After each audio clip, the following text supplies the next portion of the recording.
Okay, pop quiz. What is $170 trillion? Is that the bar tab from the last bull run? I wish no. That is the estimated size of global liquidity. That is the pool of capital sloshing around the world right now. And here's the breaking news. The tap is turning back on. Finally, we're moving from the pain phase to the gain phase? Well, yes, but it's complicated. Welcome to the Podslice Daily. I'm TechSlice. And I'm CryptoPod. Today we're talking about the liquidity tsunami. The Fed, China, Japan, everyone is printing money again, but maybe not for the reasons you think. Exactly. So let's rewind. Post-COVID, we had that massive inflation shock, right?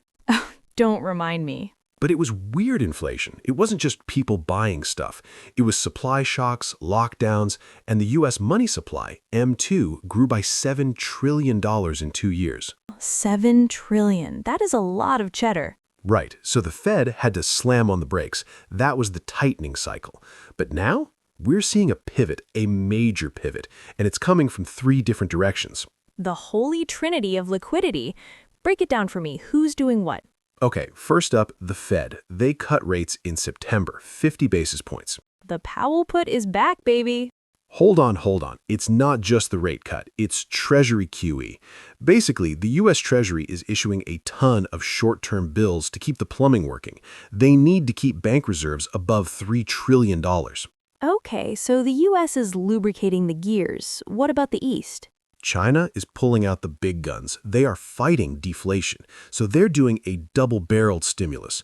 They cut reserve requirements, that's $142 billion injected right there, and they are literally lending money to companies to buy back their own stocks. That is wild. Here's some cash, go pump your stock price. It creates a wealth effect. And then the third player, the Bank of Japan. The yen carry trade, my favorite source of anxiety. It should be. Japan is still the hub of cheap money.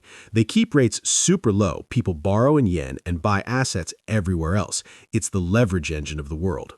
So let me get this straight. You have the Fed pivoting, China stimulusing, and Japan fueling the leverage. Correct. That sounds like rocket fuel for assets. It is. Look at the S&P 500. After the Fed cut, it hit its 41st new high of the year. And it wasn't just the Magnificent 7 tech stocks. The rally is broadening out. But let's talk about the real liquidity sponge here, Bitcoin. I knew we'd get there. Excited. The data is crazy tech. Bitcoin isn't just following the halving cycle anymore. It's glued to global liquidity. The M2 elasticity is 2.65. Explain that in English. For every 1% increase in global money supply, Bitcoin historically goes up 2.65%. It is a high-octane bet on central banks printing money. Okay, but that cuts both ways, right? Oh, absolutely. And that brings us to the risks, because this isn't free money. No, and the leverage is scary. Remember the week after the Fed cut, we saw liquidation hell mode in crypto. Do not remind me. 1.5 million traders liquidated, $5 billion wiped out.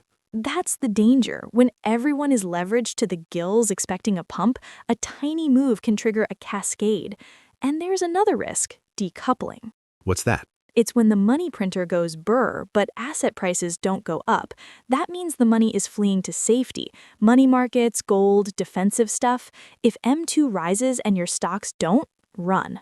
And we can't forget the Japan risk. If they raise rates, the carry trade unwinds instantly. It's the sword of Damocles hanging over the market. So the party is starting, the punch bowl is full, but someone might pull the fire alarm at any second. That is a perfect analogy. So here's the question for the listeners. In a world where central banks control the tide, does stock picking even matter anymore, or is it all just macro? Tweet us your thoughts. We'll see you tomorrow.